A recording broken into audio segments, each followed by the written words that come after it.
Shalom, I'm Raysh. And I am Jonah. And we're here from Jerusalem, starting the first of a series of what we'll hopefully will be many classes on the introduction to the Talmud and the whole body of rabbinic literature. Today, we're going to do just a basic overview of who the rabbis were, what they were doing, where, and why. And we hope throughout the course of this series, you will use the comment section below to enter in any questions or comments or ideas that you have, and we'll hopefully respond to them in the next one. We hope to engage in a happy and exciting dialogue on the texts. Now, if you're watching this, there's a reason that you're watching this, which is, aside from that you're watching this, you should know that we made this video as part of a project where, as Raysh said, we are teaching a little bit about the Talmud, about some early rabbinic law and early literature from the rabbis.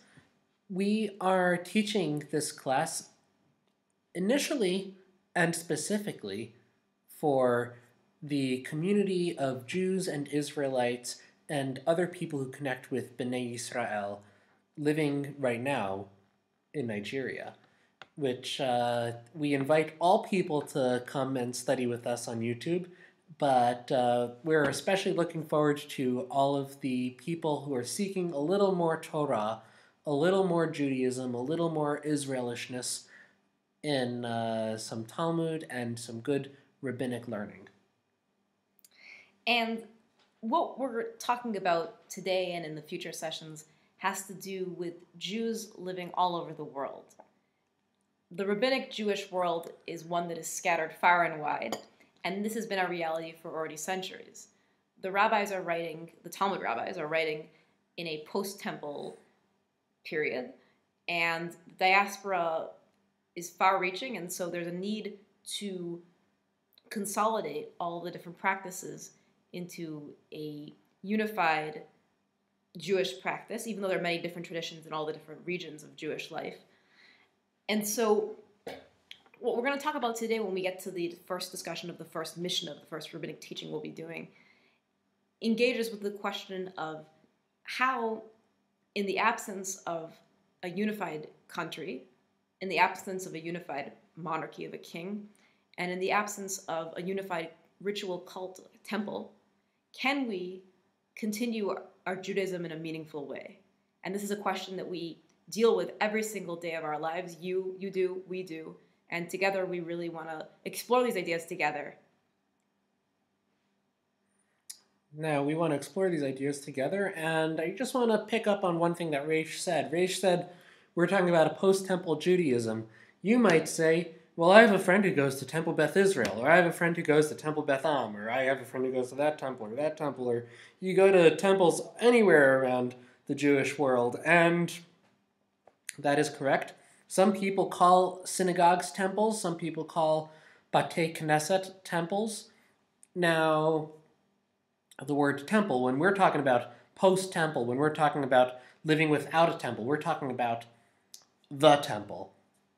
Not Temple Beth Israel. We're talking about the temple in Jerusalem. The Jews had two temples. The first temple is a temple that stood from the time that King Solomon was the king of Israel until about the year 587 before the Common Era, BCE. That temple was destroyed by the Babylonians. Now, the Jews lived for some time without that temple. The Israelites suffered for some time. And then about 70-ish years later, they built a new temple. Started building a new temple. Slowly but surely, they eventually got a new one. And then in the year 70 after the Common Era began, 70 years after Jesus, the temple is destroyed. The year 70, the destruction of the second temple. We are looking at how the rabbis create a new kind of temple. It's not a temple that's a physical temple, but it's a temple that is a temple of thought. It's more like this kind of temple than this kind of temple. It's a temple of religion. What do the rabbis say their people must do in order to maintain a new temple in their lives? And that is what we're going to explore. Right. The question is, where is holiness found? And this is a question that I'd like to hear what you think, or that would be very, where in our lives do we find holiness? How do we build that holiness in our daily lives? So we're going to explore the rabbinic texts, which will help us maybe answer that question. But as we'll soon see, each rabbi has a very different notion of how to get there, as each of us might have different views. And one of the main modes of engagement of the rabbis is through argument. This is a major theme in the Talmud, and sometimes they don't even get to an agreement. Each of them gives their opinion, and they think it through. And it's interesting if you compare the rabbi's writing to, let's say, the Bible. In the Bible, we have one story, right? Or several stories, but it's always in one voice, in a sense. Some scholars say it's written by different, people, whatever, but no matter what you believe, it comes out as one story. The rabbis, it's very obvious that it's different voices all on one page. And that's kind of the beauty of rabbinic literature, is that they're really openly trying to, as Jonah was saying, celebrate this temple of thought, this temple of belief.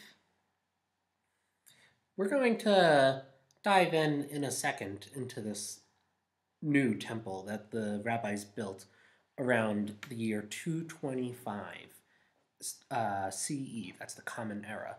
So that's about 225 years after Jesus, right?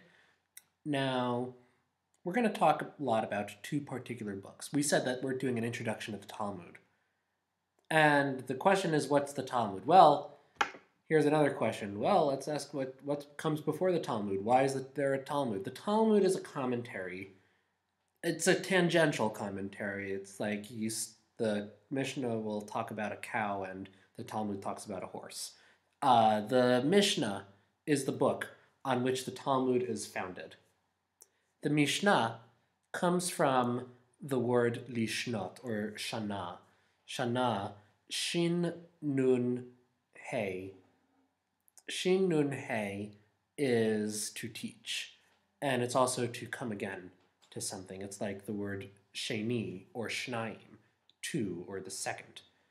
The Mishnah is a second book for the Jews to accept as holy in the absence of the Torah being the main guide, because the Torah can no longer be the main guide to the Jews. Why is that?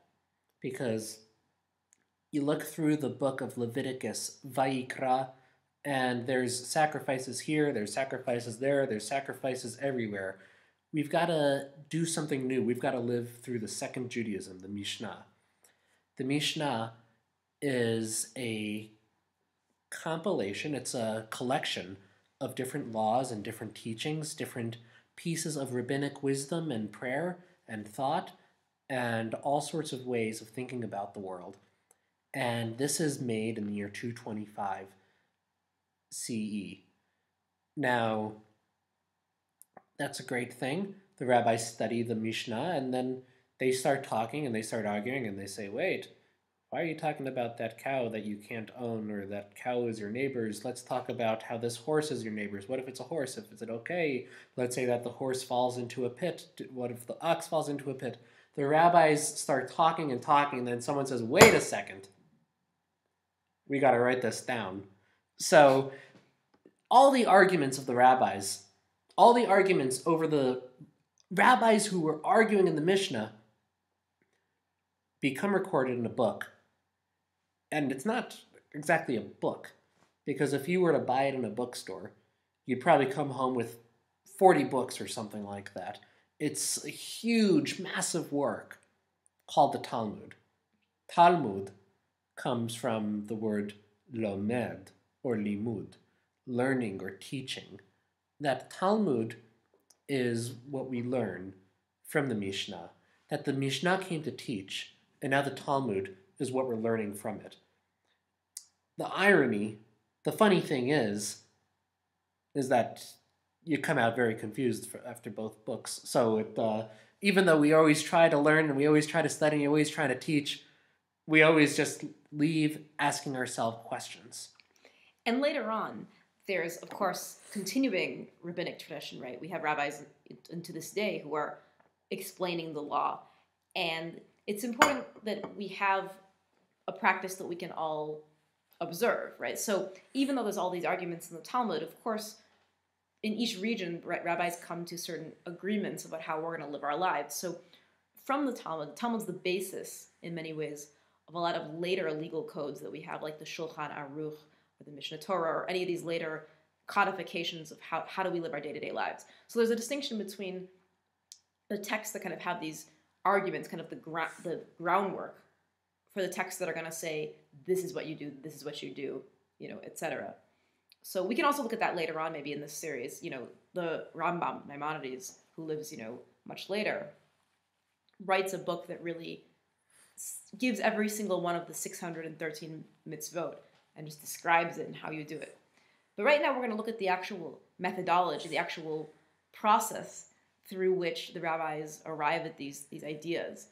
And it's really a very animating process, and we to this day are continuing in this project that is an eternal project.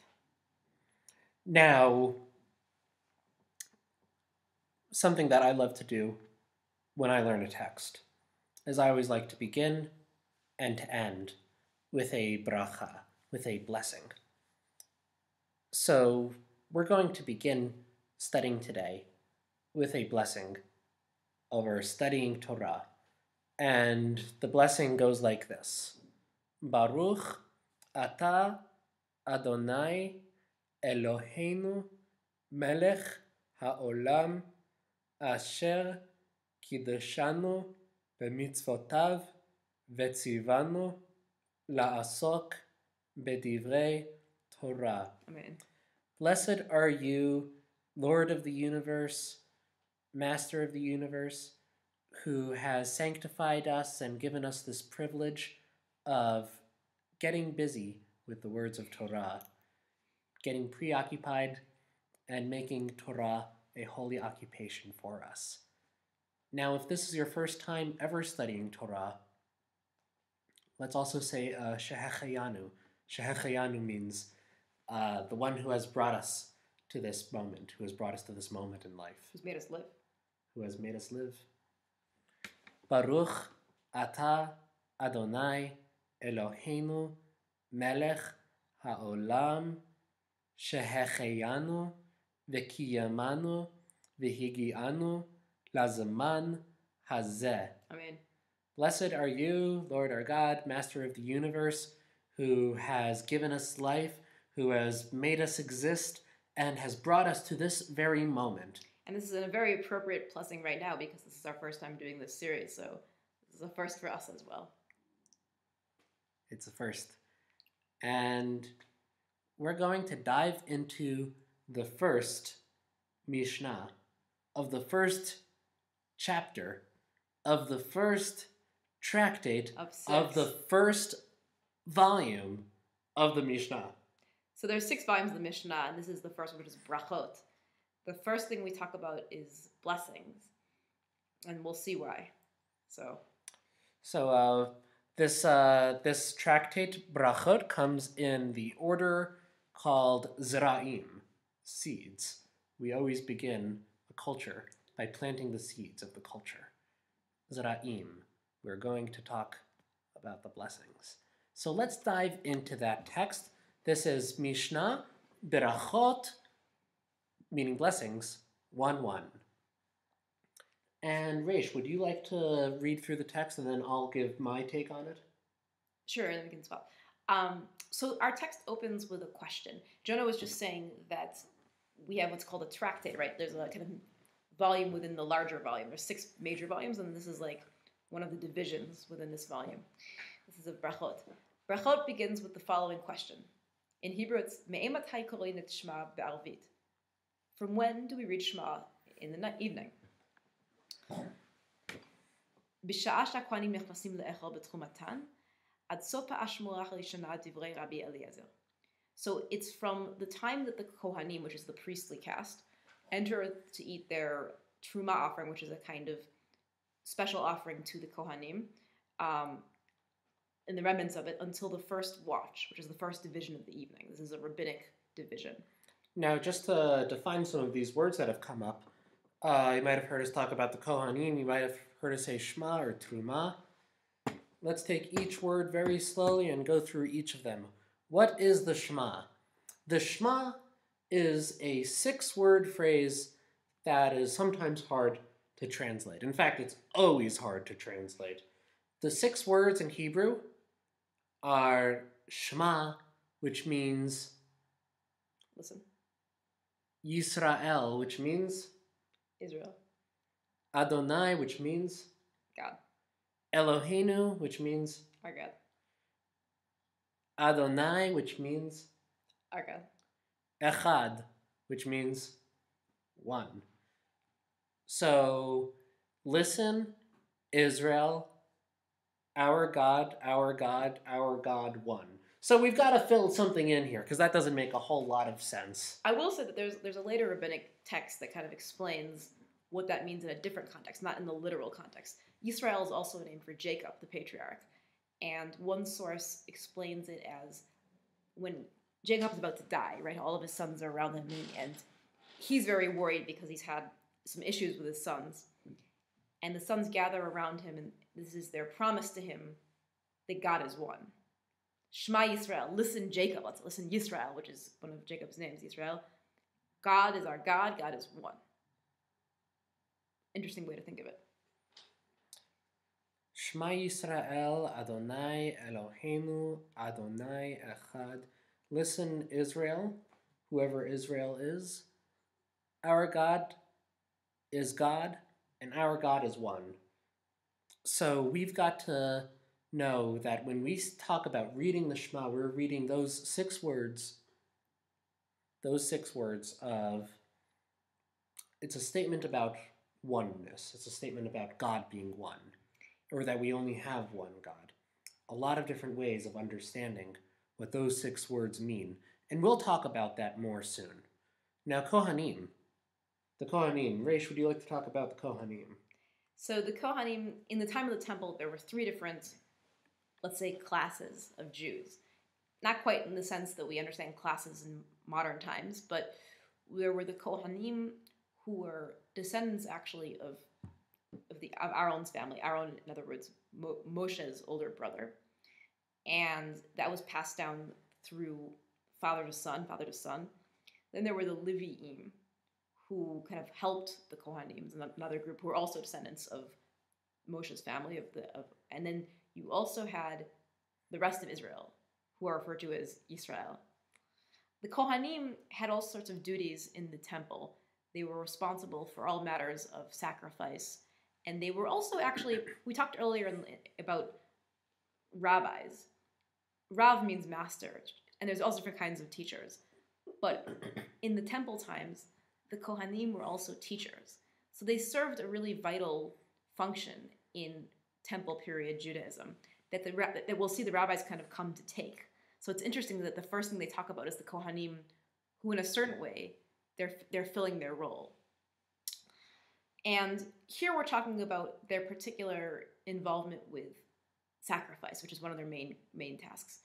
And all of Israel was responsible for giving them this truma, this literally truma is like contribution, and they would eat it.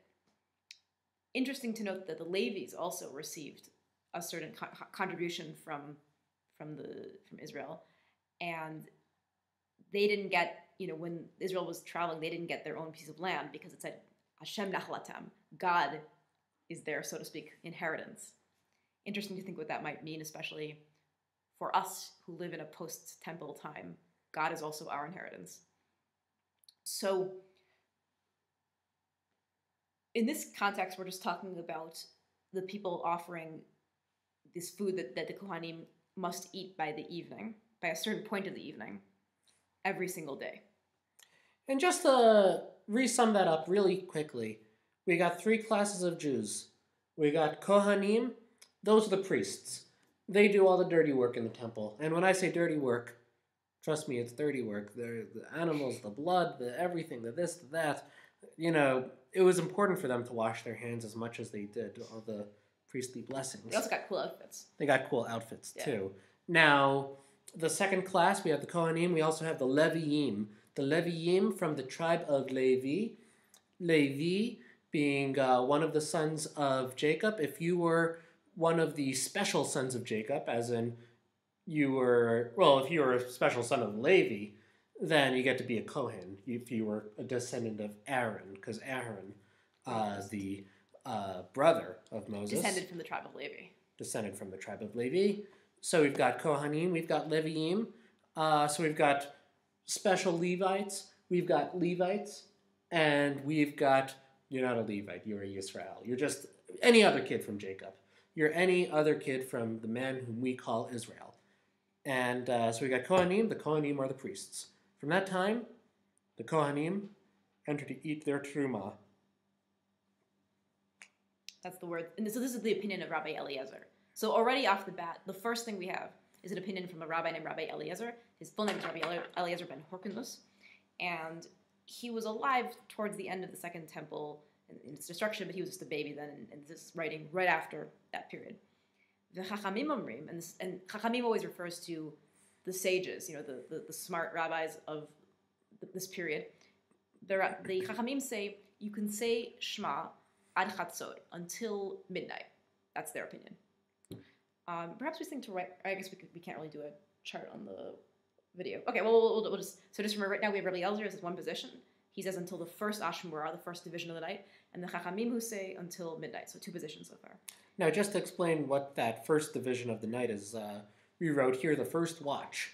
Now, if you scroll down to the bottom of this page that we made, now the priests used to stay up and divide the night into 3 or 4 shifts, so that there could be someone guarding the temple at all times of the night. Why do I say 3 or 4 shifts? It's because the rabbis disagree. They don't remember how many shifts it was. Someone probably came late once, and then it was 3 shifts instead of 4 shifts, or someone left a little early, so they turned it into 4 shifts. In any event, they divided up the night, because the temple is too sacred a thing to let people come in and destroy, or rob, or steal things from. No one should be pillaging around the temple. So someone stays up for 4 hours one night, the next guy stays up for 4 hours later that night, another guy comes and stays up 4 hours the rest of the night, and then the night is over. 3 or 4 shifts.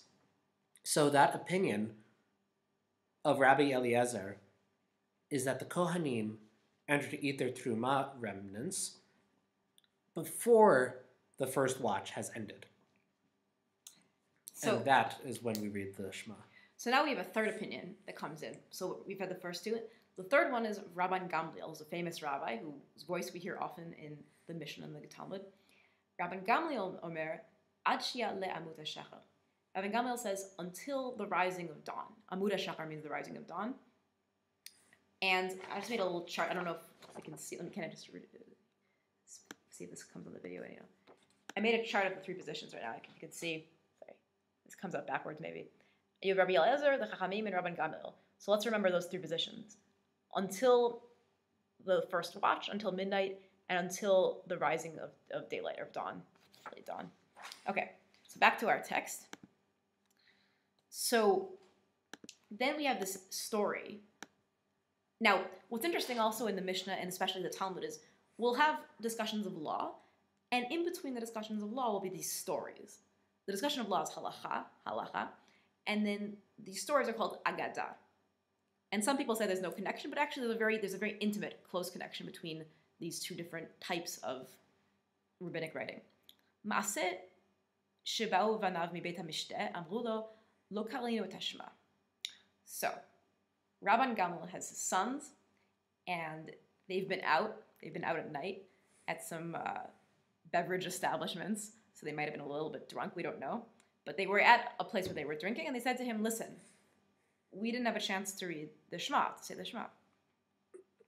Amar lahem, Rabban Gamliel responds to his sons, Im lo alah amud hashachar, chayavin atem likrot.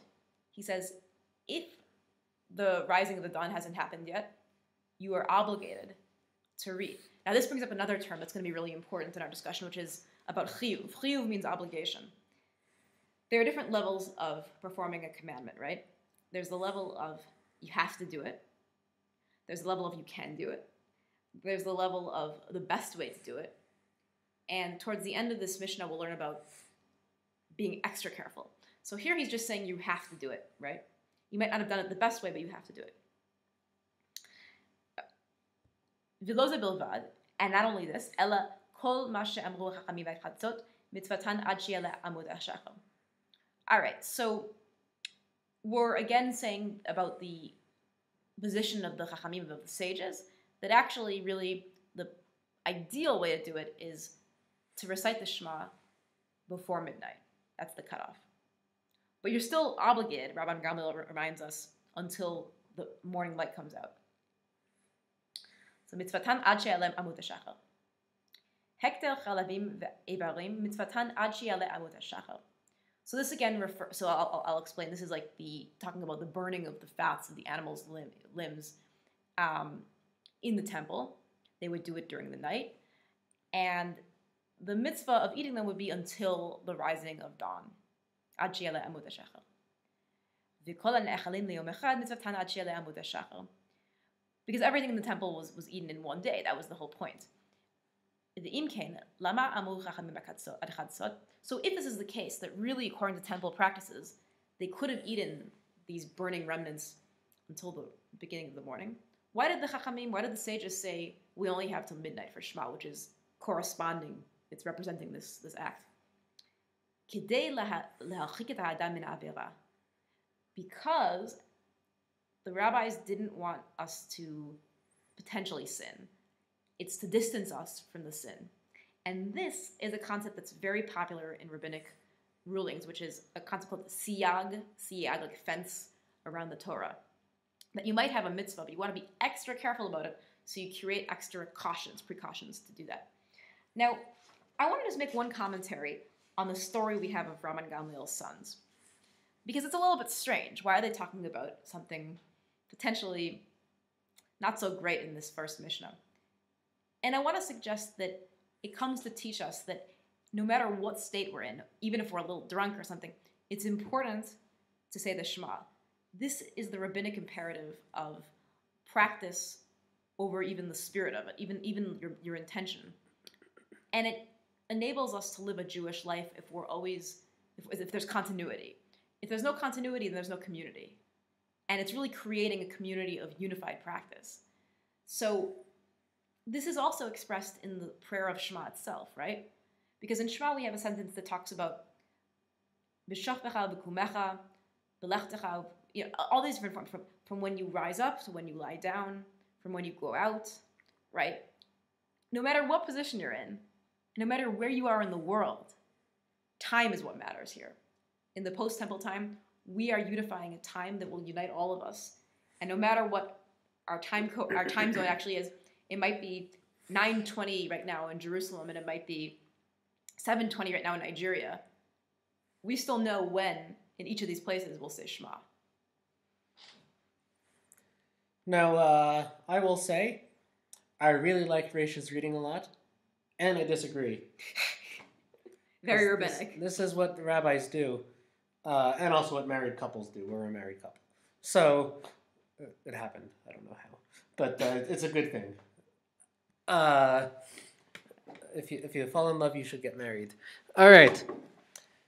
I'm going to take this Mishnah according to my understanding. Get ready. Me'ematai korin et Shema be'arvit.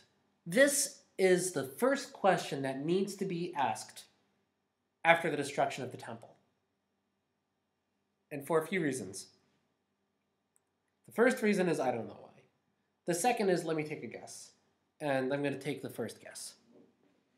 The first guess is the Shema is something we are commanded to recite in the Torah itself. If we read it a certain way, we read the words uvshochbecha, uvkumecha. These words appear in the prayer that we sometimes call Ve'ahavta, which is also from the same place where the Shema is taken from. That's the book of Deuteronomy, Sefer Dvarim, chapter 6. And Ve'ahavta includes the words uvshach becha v'kumecha, that these are the words that you should recite uvshach becha when you are lying down. When do you lie down? The rabbis say, well, you lie down when you're sleeping, when it's nighttime. Uvkumecha, when you get up. When do you get up? You get up in the morning. You get up in the morning, so you recite it in the evening and you recite it in the morning. So, getting more tea as we speak.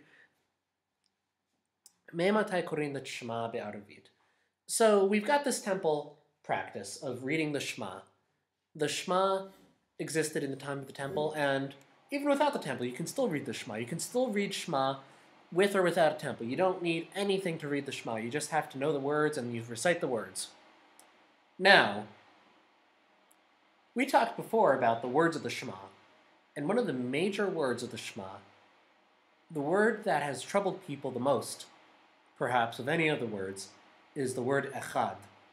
If we know how to count in Hebrew, we know the word echad means one. Echad might mean more than just that there is one God, but that it's the God of one, of the number one. As in, if we want to live in harmony in the universe, then we're all connected. We're all part of the oneness of the world. This teacup and I are related because we're all part of the same one world. Raysh and I are part of one, well, we're married, but even if we weren't married, we'd still be part of the same one world, the same world of the one God. And it is important to know that there is oneness in the world, that there is a certain unity in the world, even after your world has been destroyed, even after your temple has been destroyed. Back to the Torah, there is brokenness in the world, and the Jews have to recite the prayer of oneness. And when do they recite that prayer of oneness? In the evening, which is the darkest time, which is darkest, also a scary time. In a world where there is not electricity, and in a world where you put up a torch or a flame, it's not going to light up too much space. So darkness outside is really, really dark. That's the way it was. And the rabbis are living in darkness after the destruction of the temple. Living in fracture and living in the dark. So, let's answer this question. So, even though the temple has been destroyed, from the time that the priests enter to eat their offerings, the priests are entering the temple? What temple? The temple that still exists. Not physically. And it would be a tough argument to say that that's the temple that exists, let's say, philosophically or spiritually. But we're talking about the temple of our memory. And when was that? Ad sof ha'ashmura ha'rishona, at the end of the first watch. And, of course, it's the end of the first watch that existed in the time of the temple that still exists in our memories. The Talmud and the Mishnah talk about the temple in the present tense. They're not talking here in the past tense. Shakohanim nichnasim, it's not in the Hebrew, it doesn't say when the priests entered, but when the priests enter. Mm-hmm. We are living in the present. Ad sof ha'ashmura harishona, until the end of the first watch. The first watch, we said before, the night is broken up into several times. The darkness, even in the age when the temple stands, it's still a time of fracture. Mm. The world, the time, the night are all still divided. Divrei Rabbi Eliezer. Rabbi Eliezer, a great sage, and this is his opinion. We begin with Rabbi Eliezer, for he was a great sage, and he was also a buddy of some of the greatest of the rabbis. The Chachamim omrim ad chatzot. The sages say until midnight. But the word for midnight in Hebrew, chatzot, is a peculiar word. The word chatzot means halves. Midnight is the half point of the night. And lechatzot something is also to divide something or to break it up. The Chachamim say that you can say the Shema until the evening has been split. Until the splitting of the evening, until the fracture of the evening, you can say the prayer of oneness, because you should be able to exist in oneness and pray for oneness and hope for oneness and believe that you're living in a time of oneness. And you should magnify that possibility by saying that prayer before time has divided. Just one note, also the Chachamim, you'll see our translation here says sages. It doesn't say rabbis. Why doesn't it say rabbis? Because not all the sages were rabbis. Some of the greatest teachers in Jewish history have not been rabbis. And that's still the truth today. Some of the greatest people we know, some of the wisest people we know, aren't rabbis at all. But they can always be a chacham. They can always be a smart person, a wise person, a sage. And the greatest level to attain, according to kind of rabbinic tradition, is to be a Talmud Chacham. That even teachers are referred to as Talmidei Chachamim, as students of Chachamim. That we're all students. And the fact that the Mishnah opens with a question is because we're always in the process of learning. Even those who are giving all these opinions, it's a matter of learning from each other and moving the conversation forward. Now, speaking of going forward, we're going forward. Rabban Gamliel Omer. Rabbi Gamliel says, Ad she'ala amud hashachar. Now, if you take a look at the bottom, a lot of notes about what is amud hashachar, because there's a lot of disagreement, and I wrote some notes to help us out here. Amud hashachar, literally the first pillar of the dawn, or the pillar of the dawn. It's the first pillar of light that we see, the moment when the faintest of light can be seen in the eastern sky, or maybe when the light begins to spread across the sky. You can imagine that.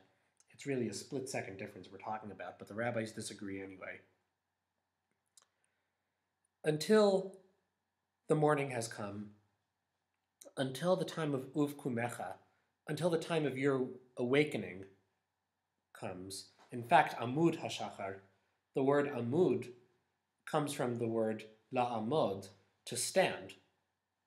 It is the moment of the rising, uvkumecha, when you rise up, but not when you rise up, but when the light rises. Mm-hmm. Once the light rises, ad sheyaleh, until rises up that first rising of the dawn. So Rabban Gamliel says, you want to know when it's okay to say the Shema at nighttime? When it's nighttime. That's a great answer. I love the answer. And he's got a story for us. So his kids came in, they came from a party, and Amrullah, they said to him, Lo karinu et Shema, we didn't say the Shema. Amar lahem, he was a little disappointed. He says to them, Im lo ala amut hashachar, if the amut hashachar, if that first pillar of dawn has not yet risen, chayevin atem likrot, you've got to read the Shema. Now these should be the things that parents and kids argue about. But nonetheless, this was a very contentious thing in the Gamliel household. So Rabban Gamliel says, you've got to read the Shema even if it's not yet the morning. Because as long as it's not yet the morning, it's still the nighttime. But not just that. Everything that the sages said is actually right about the whole midnight thing, the splitting of the night. Mitzvatan ad she'aleh amud hashachar. It is still a mitzvah until amud hashachar comes. Now, I'm going to talk just a little bit here about what is a mitzvah. There are different ways of explaining what is a mitzvah. Someone might say that a mitzvah is a commandment. Whenever it says, tzav, go command the people Israel. Or it'll say, Vetzivanu in a prayer. We'll say Vetzivanu, the God who has, many people will say it's the God who commanded us. Now, you might know that the Jews are people of the book, and in many places there are many languages. So not only do we have the language Hebrew, but we've got this language Aramaic, a sister language to Hebrew. And in Aramaic, the word tzavta means link or connection. And there are those who argue that a mitzvah is a connection. Some might say that a mitzvah is a good thing, and some might say it's a God thing. And some might say it's a commandment, and some might say it's a connection. I love the image of mitzvah as a connection, because when it comes down to the point of any religion, what we're trying to do is we're all just trying to connect, whether that is connecting to the earth, connecting to God, connecting to family, connecting to friends, connecting with love, connecting with ritual, with tradition. There are so many things in the world with which we have to connect that it is the job of religion to help us connect. And that's why mitzvot are so essential to my Judaism, because the mitzvot are the way that I connect with others and with God. So it's a mitzvah. Maybe it might not be exactly the best way to be doing the Shema, but you can still connect with the divine. In fact, Ad sheya'aleh amut hashachar, until that very moment when the light spreads across the sky, for some people, that deep moment of understanding the oneness in the universe might be right when they step outside and they know that in 5 seconds it's going to be bright. At that moment, that liminal moment, that space between, and in the betweenness is the oneness. Hekter chalavim ve'evarim mitzvatan ad she'aleh amut hashachar. There's the incense, the burning of the fats and the limbs of all those animals. Everyone's bringing in animals all day. The dirty work is such dirty work. Mitzvatan ad she'aleh amut hashachar. And the Kohanim had to observe that mitzvah, had to connect to the rituals of the sacrifices. And they had to sacrifice and observe these commands before dawn broke. They had to finish up the leftovers before they could renew oneness in the morning. All the brokenness of the animals and all the slices, all the cuts, all the divisions had to be depleted before the new day rose and a new day of oneness. Amut hashachar uvkumecha, that the people would arise to declare the oneness again of God. V'chol hane'echalin leyom echad, and all that was eaten, all of that had to be eaten within the first day. Mitzvatan ad she'aleh amut hashachar. It was hard for the Kohanim to diet. The Kohanim were not good at dieting. There's a reason that they called him a Kohen Gadol, a very big priest. They're the grand priest, the high priest, they usually say, but Kohen Gadol literally means big priest. So, mitzvatan ad she'aleh amut hashachar. It is the mitzvah until dawn breaks. So, just as it was the mitzvah to eat all of the remnants and the leftovers within one day, so too it is our job to create oneness in the universe by reciting the Shema before the new day breaks. Im ken, well, if you can really do it until Amut HaShachar, the Mishnah asks, Lama amaru chachamim et chatzor? Why did they say until midnight? Kedei leharchik et ha'adam min ha'avera, in order to keep humanity away from avera. Now you'll see that here I wrote sin. Sin is a very good translation of avera because a lot of the time avera means sin. But avera, a fancier English word for sin, would be transgression. Transgression, because you've crossed where you shouldn't be progressing. You have crossed the line. Ha'avera, you are distancing people from passing, from passing over the borders of what is right and wrong. Chatzot is that breaking point of the night. That's exactly 12 o'clock. That's exactly 12 o'clock. That's exactly before 6 p.m. and 6 a.m. when things start getting dark and things start getting really bright in the morning. You do not pass the borderline. We maintain ourselves within that first quarter. And in that first quarter, before Chatzot, before division happens in the nighttime, that's when we have to declare our oneness. We have to remember that we are one with the universe before we see that there is any breakage point. And that's the way to stay away from fracture. So I would argue that isn't an argument. In other words, that is actually in harmony with what I was talking about earlier. The concept of oneness really returns this notion of continuity and unification through common observance of mitzvot. That we can really achieve this sense of togetherness if we're doing the same stuff and saying the same stuff and thinking about similar ideas. And this idea is actually brought forth in the text of the Shema itself. There's one line I want to look at just in the actual Shema that you're, I'm sure, familiar with and you recite regularly. In the passage that comes from Devarim, from Deuteronomy, the 6th chapter, it says, V'shinantem lebanecha, v'dibarta bam. This is what we quoted earlier. V'shivtecha b'veitecha, v'lechtecha v'derech, v'shachbecha b'kumecha. I'm going to translate that. And you should teach it diligently, meaning you should really teach it like intensely to your sons. And you should speak it, bam means to them, but we're going to talk about what that actually means because it seems like it's an extra word. I want to talk about that word. V'dibarta bam, remember that. V'shivtecha b'veitecha, as you sit in your house, v'lechtecha v'derech, as you go off on the road, on your way, v'shachbecha b'kumecha, as you lie down and as you rise, you wake up.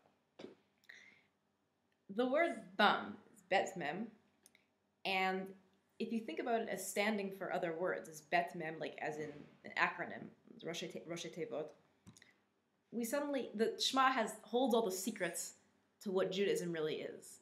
Judaism, especially in a post-temple period. Think about it.